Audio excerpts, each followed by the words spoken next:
Hello students, welcome back. In today's session, let us discuss about laws relevant or related to business.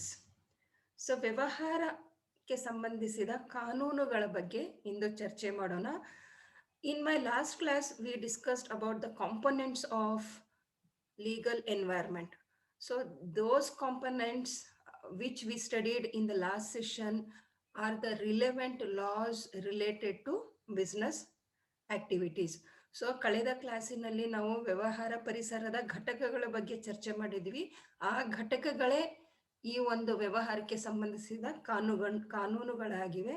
So let us see which are those relevant legal or laws related to business.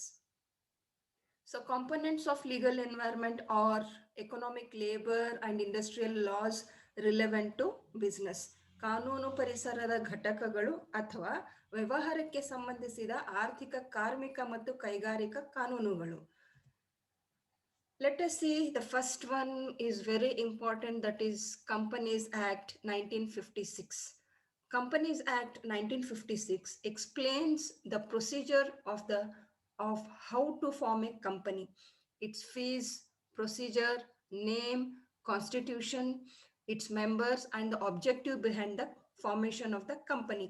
It also explains about the share capital, about its general board meetings, management and its responsibilities, and also administration of the company, including the directors, as they are the decision makers and they take all the important decisions for the company.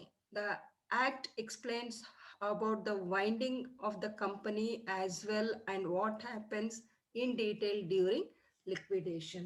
So the main objective of this Companies Act 1956 was to ensure healthy promotion and management of companies in India.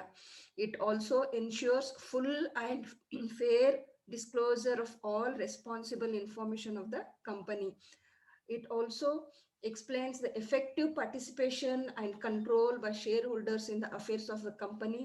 And also the main objective is to protect the investors' interest and the power to undertake investigation of the affairs of the company if not managed in the interest of the company. So ಕಂಪನಿಗಳ ಕಾಯ್ದೆ 1956, ಕಂಪನಿಯ ಕಾಯ್ದೆ 1956 ಕಂಪನಿಯನ್ನು ಹೇಗೆ ರಚಿಸುವುದು, ಅದರ ಶುಲ್ಕ ವಿಧಾನ, ಹೆಸರು, ಸಂವಿಧಾನ, ಅದರ ಸದಸ್ಯರು ಮತ್ತು ಕಂಪನಿಯ ಹಿಂದಿನ ಉದ್ದೇಶಗಳನ್ನು ವಿವರಿಸುತ್ತದೆ. ಇದು ಷೇರು ಬಂಡವಾಳದ ಬಗ್ಗೆ, ಅದರ ಸಾಮಾನ್ಯ ಮಂಡಳಿಯ ಸಭೆಗಳು, ನಿರ್ವಹಣೆ ಮತ್ತು ಅದರ ಜವಾಬ್ದಾರಿಗಳ ಬಗ್ಗೆ ಮತ್ತು ನಿರ್ದೇಶಕರು ಸೇರಿದಂತೆ ಕಂಪನಿಯ ಆಡಳಿತದ ಬಗ್ಗೆಯೂ ವಿವರಿಸುತ್ತದೆ. ಏಕೆಂದರೆ ಅವರು ನಿರ್ಧಾರ ತೆಗೆದುಕೊಳ್ಳುವವರು ಮತ್ತು ಅವರು ಕಂಪನಿಯ ಎಲ್ಲ ಪ್ರಮುಖ ನಿರ್ಧಾರಗಳನ್ನು ತೆಗೆದುಕೊಳ್ಳುತ್ತಾರೆ. ವ್ಯವಹಾರದ ಅಂಕುಡೊಂಕಾದ ಬಗ್ಗೆ ಮತ್ತು ದಿವಾಳಿಯ ಸಮಯದಲ್ಲಿ ಏನಾಗುತ್ತೆ ಎಂಬುದರ ಬಗ್ಗೆ ಈ ಕಾಯ್ದೆಯು ವಿವರಿಸುತ್ತದೆ. ಸೊ ವಿದ್ಯಾರ್ಥಿಗಳೇ, ಈ ಕಂಪನಿ ಕಾಯ್ದೆ 1956ರ ಮೂಲ ಉದ್ದೇಶಗಳು ಏನಂತೆ ಅಂದ್ರೆ ಆರೋಗ್ಯಕರ ಬೆಳವಣಿಗೆ ಮತ್ತು ನಿರ್ವಹಣೆ. ಕಂಪನಿಯ ಆರೋಗ್ಯಕರ ಬೆಳವಣಿಗೆ ಮತ್ತು ನಿರ್ವಹಣೆ ಇರೋದೇ ಇದ್ರದ್ದು ಮೂಲ ಉದ್ದೇಶ. ಅದೇ ರೀತಿ ಕಂಪನಿಯು ವ್ಯವಹಾರದ ಪೂರ್ಣ ಮತ್ತು ಸರಿಯಾದ ಮಾಹಿತಿ ನೀಡಬೇಕಾಗಿರುತ್ತದೆ. ಅದೇ ರೀತಿ ಕಂಪನಿಯ ನಿರ್ವಹಣೆಯಲ್ಲಿ ಷೇರುದಾರರ ಪಾಲ್ಗೊಳ್ಳುವಿಕೆ ಮತ್ತು ಅದರ ಮೇಲಿನ ನಿಯಂತ್ರಣ, ಹೂಡಿಕೆದಾರರ ಹಿತಾಸಕ್ತಿಯನ್ನು ಕಾಪಾಡುವುದು ಮತ್ತು ಕಂಪನಿಯ ಹಿತಾಸಕ್ತಿಗೆ ಧಕ್ಕೆಯಾಗದಂತೆ ವ್ಯವಹಾರ ನಿರ್ವಹಿಸುವಲ್ಲಿ ವ್ಯವಹಾರಗಳನ್ನು ಪರಿಶೀಲಿಸುವ ಅಧಿಕಾರ ಹೊಂದಿರುವಂತ ಈ ಒಂದು ಮಾಹಿತಿ ನಮ್ಮ ಕಂಪನೀಸ್ ಆಕ್ಟ್ 1956 ಅಲ್ಲಿ ಸಿಗುತ್ತೆ. The next one is Consumer Protection Act 1986. It is an act of the Parliament of India enacted in 1986 to protect the interests of customers in India. An act to provide for the better protection of the interest of consumers and for the purpose to make provision for the establishment of customer councils and other authorities for the settlement of customers' disputes and for matters connected therewith. It is consumer protection for checking unfair trade practices, defects in goods, and deficiencies in services as far as India is concerned. So, the Consumer Protection Act was passed to protect consumer rights and interest. Necessary amendments were made through Customer Protection Act in 1993 also. The act is passed to curb the customer's exploitation through high price, less quality, poor quality, misleading advertisement, and adulteration, poor service, etc. So, the right to protect against goods and services that are dangerous to life and property, the right to seek redressal against unfair trade practices of the consumers, the right to consumer education also. So, all these points are being covered under Consumer Protection Act 1986. So ಗ್ರಾಹಕರ ಸಂರಕ್ಷಣಾ ಕಾಯ್ದೆ. So ಸಂರಕ್ಷಣಾ ಕಾಯ್ದೆ, ಆ ಸಂರಕ್ಷಣಾ ಅನ್ನೋದ್ರಲ್ಲೇ ಈ ಒಂದು ಕಾಯ್ದೆಯ ಅರ್ಥ ಅಡಗಿದೆ ಇದರಲ್ಲಿ. ಇದು ಭಾರತದ ಗ್ರಾಹಕರ ಹಿತಾಸಕ್ತಿಗಳನ್ನು ಕಾಪಾಡಲು 1986ರಲ್ಲಿ ಜಾರಿಗೆ ತಂದ ಭಾರತದ ಸಂಸತ್ತಿನ ಕಾಯ್ದೆ. ಗ್ರಾಹಕರ ಹಿತಾಸಕ್ತಿಯ ಉತ್ತಮ ರಕ್ಷಣೆಗಾಗಿ ಮತ್ತು ಗ್ರಾಹಕರ ವಿವಿಧ ವಿವಾದಗಳನ್ನು ಬಗೆಹರಿಸಲು ಮತ್ತು ಅದರೊಂದಿಗೆ ಸಂಪರ್ಕ ಹೊಂದಿದ ವಿಷಯಗಳಿಗಾಗಿ ಗ್ರಾಹಕ ಮಂಡಳಿಗಳು ಮತ್ತು ಇತರ ಅಧಿಕಾರಿಗಳು ಸ್ಥಾಪನೆಗೆ ಅವಕಾಶ ಕಲ್ಪಿಸುವ ಕಾಯ್ದೆ. ಅನ್ಯಾಯದ ವ್ಯಾಪಾರ ಅಭ್ಯಾಸಗಳು, ಸರಕುಗಳಲ್ಲಿನ ದೋಷಗಳು ಮತ್ತು ಸೇವೆಗಳ ಕೊರತೆಗಳನ್ನು ಭಾರತಕ್ಕೆ ಸಂಬಂಧಪಟ್ಟಂತೆ ಪರಿಶೀಲಿಸಲು ಇದು ಗ್ರಾಹಕರ ರಕ್ಷಣೆಗಾಗಿ ಸ್ಥಾಪಿಸಲ್ಪಟ್ಟಿದೆ. ಸೊ ಗ್ರಾಹಕರ ಹಕ್ಕು ಹಾಗೂ ಹಿತಾಸಕ್ತಿಯನ್ನು ಕಾಪಾಡಲು ಗ್ರಾಹಕ ಸಂರಕ್ಷಣಾ ಕಾಯ್ದೆಯನ್ನು 1985 ಅಂಗೀಕರಿಸಲಾಗಿದೆ. ಗ್ರಾಹಕರ ಸಾಮಾನ್ಯವಾಗಿ ಮುಗ್ಧರಾಗಿದ್ದು ವ್ಯಾಪಾರ ವಹಿವಾಟಿನಲ್ಲಿ ಬಗ್ಗೆ ತಿಳುವಳಿಕೆ ಇರುವುದಿಲ್ಲ. ಆದ್ದರಿಂದ ಗ್ರಾಹಕರಿಗೆ ಸರಿಯಾದ ಮಾರ್ಗದರ್ಶನ ಹಾಗೂ ರಕ್ಷಣೆ ಒದಗಿಸಲು ಈ ಕಾಯ್ದೆಯನ್ನು ಕೇಂದ್ರ ಸರ್ಕಾರ ರಚಿಸಿದೆ. And the next is Indian Contract Act 1982.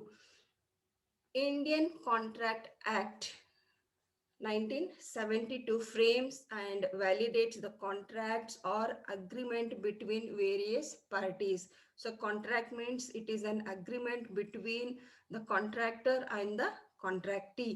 Contract Act is one of the central laws that regulate and oversee all the businesses wherever there is a case of deal or an agreement. It governs the grounds on which contracts are valid.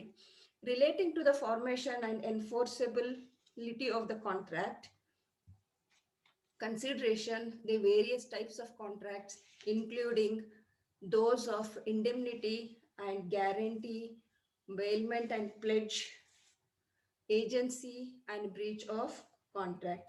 So,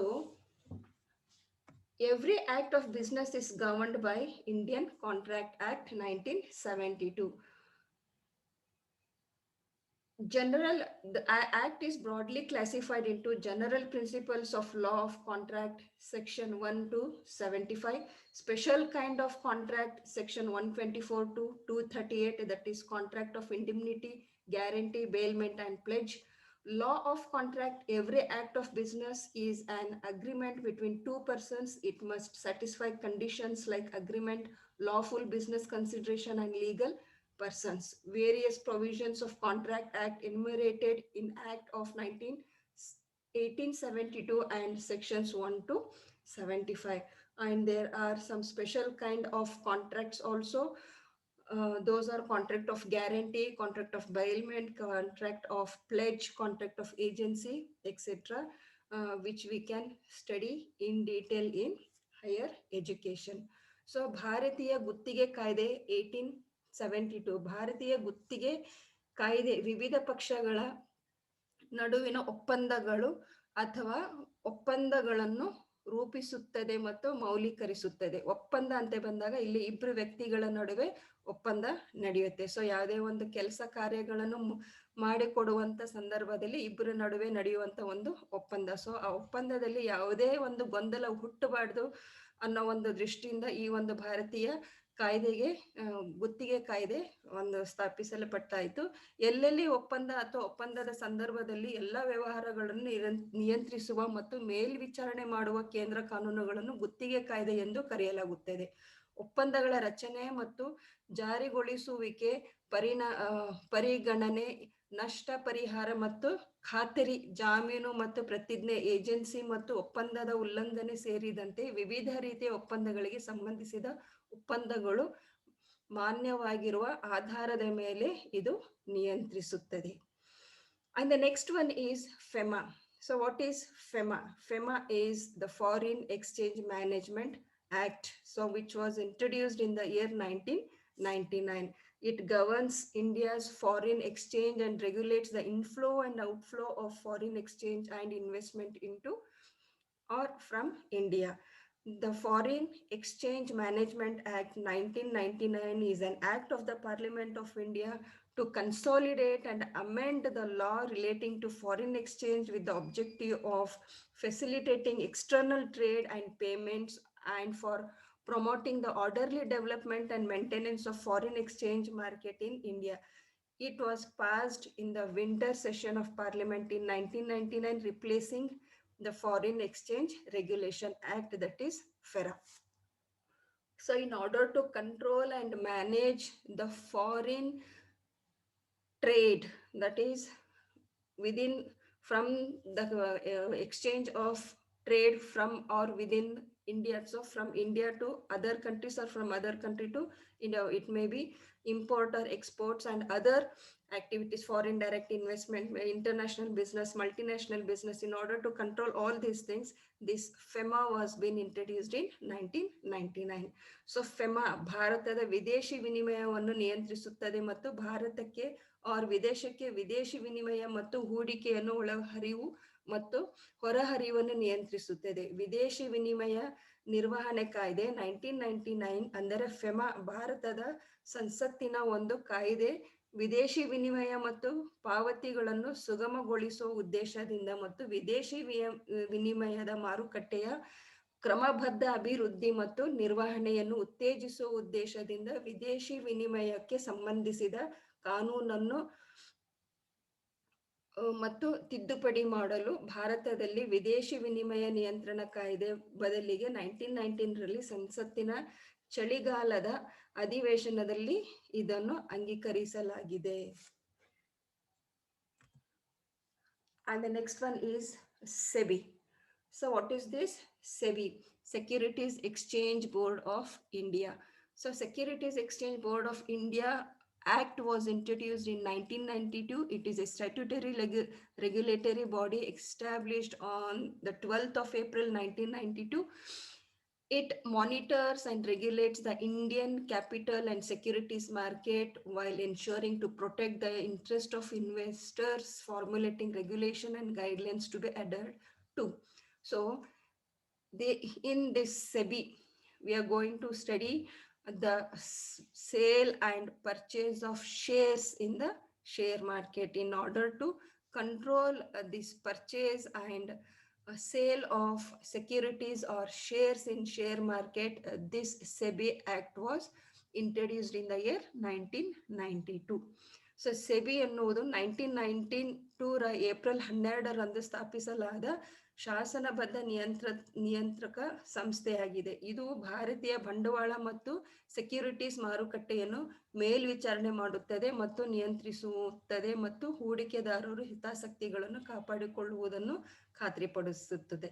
so ಈ ಒಂದು ಸೆಬಿಯಲ್ಲಿ ಷೇರುಗಳ ಮಾರಾಟ ಮತ್ತು ಖರೀದಿಯನ್ನು ನಿಯಂತ್ರಣ ಮಾಡುವಲ್ಲಿ ಈ ಒಂದು ಸೆಬಿ 1992 ಆಕ್ಟ್ ಜಾರಿಗೆ ಬಂದಿದೆ ಅಂತ ಹೇಳಲಾಗುತ್ತದೆ. Next one is competition act 2002. It governs the fair competition in the market. The Competition Act 2002 was enacted by the Parliament of India and replaced monopolies and Restrictive Trade Practices Act 1969. It is in the effect to govern Indian competition law. The act protects the free and fair competition, which protects the freedom of trade, which in turn protects the interest of the customers. The act seeks to prevent monopolies and also to prevent unnecessary intervention by the government. So, in order to compete in this tough market, there will be some acts which are being done by the business people, so which are not to be done, but still there may have some unethical practice made by the competitors. In order to avoid this unethical practices or unfair trade practices, this competition act was being introduced in the year 2002. ಸ್ಪರ್ಧೆಯ ಕಾಯ್ದೆ 2002 ಇದು ಮಾರುಕಟ್ಟೆಯಲ್ಲಿ ನ್ಯಾಯಯುತ ಸ್ಪರ್ಧೆಯನ್ನು ನಿಯಂತ್ರಿಸುತ್ತದೆ. ಸ್ಪರ್ಧಾ ಕಾಯ್ದೆ 2002 ಅನ್ನು ಭಾರತದ ಸಂಸತ್ತು ಜಾರಿಗೆ ತಂದಿತ್ತು ಮತ್ತು ಏಕಸಾಮ್ಯ ಮತ್ತು ನಿರ್ಬಂಧಿತ ವ್ಯಾಪಾರ ಅಭ್ಯಾಸ ಕಾಯ್ದೆ 1969 ಅನ್ನು ಬದಲಾಯಿಸಿತು. ಇದು ಭಾರತೀಯ ಸ್ಪರ್ಧೆಯ ಕಾನೂನನ್ನು ನಿಯಂತ್ರಿಸಲು ಪರಿಣಾಮಕಾರಿಯಾಗಿದೆ. ವ್ಯಾಪಾರ ಮತ್ತು ಸ್ವತಂತ್ರವನ್ನು ರಕ್ಷಿಸುವ ಮುಕ್ತ ಮತ್ತು ನ್ಯಾಯಯುತ ಸ್ಪರ್ಧೆಯನ್ನು ಈ ಕಾಯ್ದೆಯು ರಕ್ಷಿಸುತ್ತದೆ. ಇದು ಗ್ರಾಹಕರ ಹಿತಾಸಕ್ತಿಯನ್ನು ರಕ್ಷಿಸುತ್ತದೆ. ಈ ಕಾಯ್ದೆಯು ಏಕಸಾಮ್ಯವನ್ನು ತಡೆಗಟ್ಟಲು ಮತ್ತು ಸರ್ಕಾರದ ಅನಗತ್ಯ ಹಸ್ತಕ್ಷೇಪವನ್ನು ತಡೆಯಲು ಪ್ರಯತ್ನಿಸುತ್ತದೆ.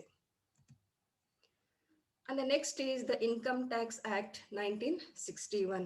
The Income Tax Act was enacted in the year 1961 and is the statute under which everything related to taxation is listed. This includes levy, collection, administration, and recovery of income tax. The act basically aims to consolidate and amend the rules related to taxation in the country.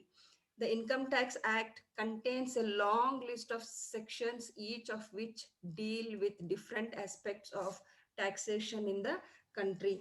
Indian government presents a finance budget every year during month of February. The budget brings in various amendments to the income tax. So government collects income tax from all the salaried people as also from all the business people. So they have to follow some procedures, rules and regulation, and also they have to pay the tax on right time. So it has its own procedures to be followed, and every thing is being given in this Income Tax Act 1961, and the slabs will be changing year to year, and according to that slabs the businessman has to pay the tax to avoid penalty or to avoid punishment. So ಆದಾಯ ತೆರಿಗೆ ಕಾಯ್ದೆ 1961, ಆದಾಯ ತೆರಿಗೆ ಕಾಯ್ದೆಯನ್ನು 1961ರಲ್ಲಿ ಜಾರಿಗೆ ತರಲಾಯಿತು ಮತ್ತು ತೆರಿಗೆಗೆ ಸಂಬಂಧಿಸಿದ ಎಲ್ಲವನ್ನು ಪಟ್ಟಿ ಮಾಡಲಾದ ಶಾಸನವಾಗಿದೆ. ಇದರಲ್ಲಿ ತೆರಿಗೆ ಸಂಗ್ರಹ, ಆಡಳಿತ ಮತ್ತು ಆದಾಯ ತೆರಿಗೆ ಮರುಪಡೆಯುವಿಕೆ ಸೇರಿದೆ. ಈ ಕಾಯ್ದೆಯು ಮೂಲತಃ ದೇಶದಲ್ಲಿ ತೆರಿಗೆಗೆ ಸಂಬಂಧಿಸಿದ ನಿಯಮಗಳನ್ನು ಕ್ರೋಢೀಕರಿಸಲು ಮತ್ತು ತಿದ್ದುಪಡಿ ಮಾಡಲು ಉದ್ದೇಶಿಸಿದೆ. ಆದಾಯ ತೆರಿಗೆ ಕಾಯ್ದೆಯು ವಿಭಾಗಗಳ ಸುದೀರ್ಘ ಪಟ್ಟಿಯನ್ನು ಒಳಗೊಂಡಿದೆ. ಪ್ರತಿಯೊಂದೊಂದು ದೇಶದಲ್ಲಿ ತೆರಿಗೆಯ ವಿವಿಧ ಅಂಶಗಳನ್ನು ನಿರ್ವಹಿಸುತ್ತದೆ. ಭಾರತ ಸರ್ಕಾರ ಪ್ರತಿ ವರ್ಷ ಫೆಬ್ರವರಿ ತಿಂಗಳಲ್ಲಿ ಹಣಕಾಸು ಬಜೆಟ್ ಮಂಡಿಸುತ್ತದೆ. ಬಜೆಟ್ ಆದಾಯ ತೆರಿಗೆಗೆ ವಿವಿಧ ತಿದ್ದುಪಡಿಗಳನ್ನು ತರುತ್ತದೆ. ಸೊ ಆದಾಯ ಬಿಸ್ನೆಸ್ ವ್ಯವಹಾರ ಮಾಡುವಂತ ವ್ಯಕ್ತಿಗಳು ಕಡ್ಡಾಯವಾಗಿ ಒಂದು ಆದಾಯ ತೆರಿಗೆ ಕಟ್ಟಬೇಕಾಗುತ್ತೆ. ಸೊ ಅದರದೇ ಆದಂತ ಕೆಲವೊಂದು ಶಾಸನಗಳಿದಾವೆ, ಅದರದೇ ಆದಂತ ಕೆಲವೊಂದು ಪ್ರೊಸೀಜರ್ಸ್ಗಳಿದಾವೆ. ಅದನ್ನ ಫಾಲೋ ಮಾಡಿ ಅವರು ತಮ್ಮ ಒಂದು ಜವಾಬ್ದಾರಿಯನ್ನು ನಿರ್ವಹಿಸಬೇಕಾಗುತ್ತೆ. ಸೊ ಹೀಗಾಗಿ ಆದಾಯ ತೆರಿಗೆಗೆ ಸಂಬಂಧಪಟ್ಟಂತ ಎಲ್ಲ ಮಾಹಿತಿಯು ನಮ್ಮ ಈ ಒಂದು ಆದಾಯ ತೆರಿಗೆ ಕಾಯ್ದೆಯಲ್ಲಿ ಸಿಗುವಂಥದ್ದು. Next one is Industrial Dispute Act 1947. It has been enacted for the investigation and settlement of industrial disputes in any industrial establishment. The Industrial Disputes Act defines industrial dispute as a dispute or difference between workmen and employers or between workmen and workmen. which is connected with the employment or non-employment or to the terms of employment or with the conditions of labor. The statute also contains provisions with respect to unfair labor practices, strikes, lockouts, layouts, retrenchment, and the transfer of understanding and the closure of businesses. So when there are many human beings working and working under one floor, there may be some difference of opinion. It is natural. There may be some conflicts between the employee and the employer, or between the workers or between the employers. So in order to come out with some solution, we have this Industrial Disputes Act 1957. So any disputes or any conflicts between these people within the organization can be solved by using this Industrial Dispute Act 1947. So ಕೈಗಾರಿಕಾ ವಿವಾದ ಕಾಯ್ದೆ. So ವಿವಾದ ಅಂತ ಬಂದಾಗ ಅಲ್ಲಿ usually human beings, ಮಾನವ ಅನ್ನೋರು ಒಂದು ಕಡೆ ವರ್ಕ್ ಮಾಡಿದಾಗ ಅಲ್ಲಿ ಒಂದು ಮನಸ್ತಾಪಗಳು ಹುಟ್ಟಬಹುದು, ಜಗಳಗಳು ಆಗ್ಬೋದು. ಅಂತ ಸಮಯದಲ್ಲಿ ಈ ಕಾಯ್ದೆ ಅದಕ್ಕೆ ಒಂದು ಸೊಲ್ಯೂಷನ್ ಅಂತ ಏನ್ ಹೇಳ್ತೀವಿ, ಅದು ಸಿಗುವಂತ ಒಂದು ಕಾಯ್ದೆ ಇದು. ಯಾವುದೇ ಕೈಗಾರಿಕಾ ಸಂಸ್ಥೆಯಲ್ಲಿ ಕೈಗಾರಿಕಾ ವಿವಾದಗಳು ತನಿಖೆ ಮತ್ತು ಇತ್ಯರ್ಥಕ್ಕಾಗಿ ಇದನ್ನು ಜಾರಿಗೆ ತರಲಾಗಿದೆ. ಕೈಗಾರಿಕಾ ವಿವಾದ ಕಾಯ್ದೆಯು ಕೈಗಾರಿಕಾ ವಿವಾದವನ್ನು ಕೆಲಸಗಾರರು ಮತ್ತು ಉದ್ಯೋಗದಾತರ ನಡುವೆ ಅಥವಾ ಕೆಲಸಗಾರರು ಮತ್ತು ಕೆಲಸಗಾರರ ನಡುವಿನ ವಿವಾದ ಅಥವಾ ವ್ಯತ್ಯಾಸವೆಂಬುದು ವ್ಯಾಖ್ಯಾನಿಸುತ್ತದೆ. ಇದು ಉದ್ಯೋಗ ಅಥವಾ ಉದ್ಯೋಗೇತರ ಅಥವಾ ಉದ್ಯೋಗದ ನಿಯಮಗಳೊಂದಿಗೆ ಅಥವಾ ಕಾರ್ಮಿಕ ಪರಿಸ್ಥಿತಿಗಳೊಂದಿಗೆ ಸಂಪರ್ಕ ಹೊಂದಿದೆ. ಅನ್ಯಾಯದ ಕಾರ್ಮಿಕ ಪದ್ಧತಿಗಳು, ಸ್ಟ್ರೈಕ್ಗಳು, ಲಾಕ್ಡೌನ್ಗಳು, ಲೇಔಟ್ಸ್, ಹಿಂಪಡೆಯುವಿಕೆ ಮತ್ತು ವ್ಯವಹಾರಗಳ ವರ್ಗಾವಣೆ ಮತ್ತು ವ್ಯವಹಾರಗಳ ಮುಚ್ಚುವಿಕೆ ಸಂಬಂಧಿಸಿದ ನಿರ್ಬಂಧನೆಗಳನ್ನು ಈ ಶಾಸನವು ಒಳಗೊಂಡಿದೆ. And the next one is Trade Unions Act 1926. This provides for the registration of trade unions and sets out the law relating to registered trade unions. It deals with the registration of trade unions, their rights, their liabilities and responsibilities, as well as ensures that their funds are utilized properly. It gives legal and corporate status to the registered trade unions. ಕಾರ್ಮಿಕ ಸಂಘಗಳ ಕಾಯ್ದೆ 1926.